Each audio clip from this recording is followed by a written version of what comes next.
Assalamualaikum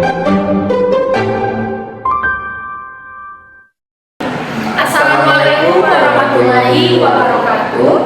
We are from class 1.5 of English class with the lecturer named Dr. Nani Mulyanti, Bachelor in Law, Magister of Comparative Law. I'm Siti Hashanisha. I'm Nabila Maisasianti. And Dr. Zega. This video was created to fulfill an English assignment, specifically the task. We chose the first motion. Does capital punishment act as deterrent, resident in effective and instrument solution? The reason we selected this motion is that the death penalty remains a global debate, including in Indonesia. Many countries have abolished the death penalty, while Indonesia still enforces it for certain cases, such as drug trafficking and premeditated murder. This makes it a relevant topic for discussion. Assalamualaikum warahmatullahi wabarakatuh. Good afternoon, everyone. Hopefully, we are all in good health. I am Nabila Maisasianti, the moderator of today's debate with two opposition sides, pro and contra, on the motion. Does capital punishment act as deterrent, or is it an ineffective and inhuman solution? This debate will consist of three sections. The first section will have each side present their argument, both pro and contra, with no interruption. The second section will allow each side to reinforce their argument on the motion. In this part, each side will begin the opportunity and interruption twice. The final section will provide both sides the chance to present their conclusion from today's debate. The debate will begin with the pro side. Please, the both sides, present your argument with clear articulation, steady pace, and without any aggression. The first section begin now. Please, the pro section, present your argument regarding the motion is today's debate. Okay. Justice must be upheld. Extraordinary crimes must not go unpunished. Capital punishment is the solution to protect the nation. Assalamualaikum warahmatullahi wabarakatuh. I'm Siti Hashanisha, and in today's debate with the motion, does capital punishment act as a deterrent, or is it an ineffective and inhuman solution? I believe the death penalty serves as a significant deterrent for serious crimes. Capital punishment is a means of safeguarding society by permanently removing individuals who pose an extreme danger. In Indonesia, Article 10 of the Penal Code classifies the death penalty as a primary punishment. Additionally, Article 2, Paragraph 2 of Law Number 31 of 1999 on Eradication of Corruption Crimes permits the death penalty for perpetrators harming the state in certain conditions. Empirical studies suggest that the threat of the death penalty can suppress crimes like premeditated murder and narcotics offenses. It acts as a strong societal statement that certain crimes such as terrorism or serial murders are so heinous that they warrant the ultimate penalty. Additionally, modern technological advancements such as DNA testing reduce the likelihood of wrongful convictions, making the death penalty more precise in its applications. For instance, Law Number 65 of 2009 on narcotic mandates the death penalty for large-scale drug dealers due to their severe societal impact. Capital punishment can also provide a sense of closure for victims' families who may feel justice is incomplete without the most severe penalty for perpetrators of unspeakable crimes. The right to life is non-negotiable. Justice doesn't have to cost life. Let us find a more human way. Good afternoon, I am Santoso Putrajika, and in today's debate with the motion, does capital punishment act as a deterrent, or is it an ineffective and inhuman solution? I have decided to join the opposing side of the motion today. I refuse the policy of death penalty as the final punishment. The death penalty perpetuates a cycle of violence, sending message that killing can be justified under certain circumstances. It is also disproportionately applied to marginalized group, such as Jews from our socio-economic background, indicating systematic bias in its enforcement. The death penalty violates human rights, especially the right to life guaranteed by Article 28 of 1945 Constitution and the Universal Declaration of Human Rights. Its effectiveness is also questionable. Many countries have abolished the death penalty without a significant rise in crime rates. Justice doesn't require the death penalty. Capital punishment often results in prolonged legal process and appeals, which can be emotionally draining for victim families and more costly than life imprisonment. Instead of focusing on retributive justice, society should prioritize restorative approaches that aim to help rather than harm. Restorative justice and life imprisonment are more human alternative than law for rehabilitation. Moreover, error in the legal process can lead to the execution of innocent people as seen in some cases. The first section has ended. Now we will move on to the second section, which is the continue of argument with interruption. Each side will have two opportunities for interruption. Please, the pro side, present your continued argument, and the contra side will have the change to interruption twice. The second section begins now. The issue of capital punishment is as old as humanity itself. Historical records document cases of the death penalty from ancient Greece, Rome, Germany, China, and elsewhere. During the reign of King Hammurabi in the 18th century BCE in Babylon, it was recorded that capital punishment such as execution was applied to 25 major criminals.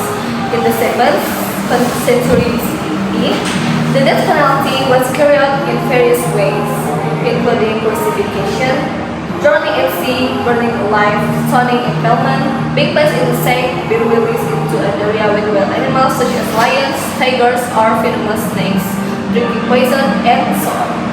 In certain cases, the capital punishment was carried out as revenge for a murder committed against another person. This was particularly evident in the execution of those who lose in war. Interruption. Go ahead, please. Can you provide concrete evidence that crime rates significantly decreased due to capital punishment? Freddy Budiman, a death row inmate in Indonesia, was a major drug kingpin proven to have trafficked large amounts of narcotics, even from prison. He was responsible for distributing drugs that harmed thousands of lives. Freddy was ultimately executed under Law No. 35 of 2009 on narcotics. The death penalty in this case served as a firm measure to show that the state does not tolerate crimes that destroy the moral fabric of society. If not executed, the offender might have repeated his crimes or inspired others. The application of the death penalty in Indonesia existed long before independence and in some areas became an integral part of customary law. Since its independence in 1945, Indonesia has implemented the death penalty as stipulated in various forms of positive law. In the Penal Code, the death penalty is prescribed for acts such as treason against the President and Vice President, Article 104, inciting a foreign country to war, Article 111, Paragraph 2, assisting enemies during war, Article 124, Paragraph 3, premeditated murder Article 340, robbery with violence resulting in death Article 365, paragraph 4, extortion with violence resulting in death Article 368, paragraph 2, and piracy at sea, long coast or in rivers resulting in death Article 444. Interruption. Go ahead, please. How do you address error in legal system if capital punishment is implemented?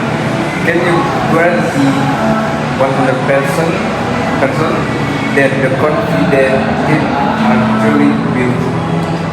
No, legal system is perfect, but strict legal processes such as thorough evidence review and granting appeals can minimize the risk of errors.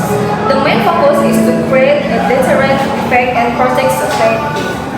In the draft penal code, the death penalty is not for a. Crimes against state security, such as treason, Article 250, paragraph 1. Incitement leading to war, Article 228, and betrayal, Article 237, paragraph 3. B. Act of terrorism, Article 242, 244, 247, 250, 262. C. Treason against allied countries, Article 269. B. Genocide, Article 394. E.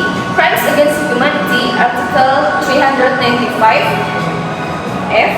Crimes during wartime, Article 396 to 399. G.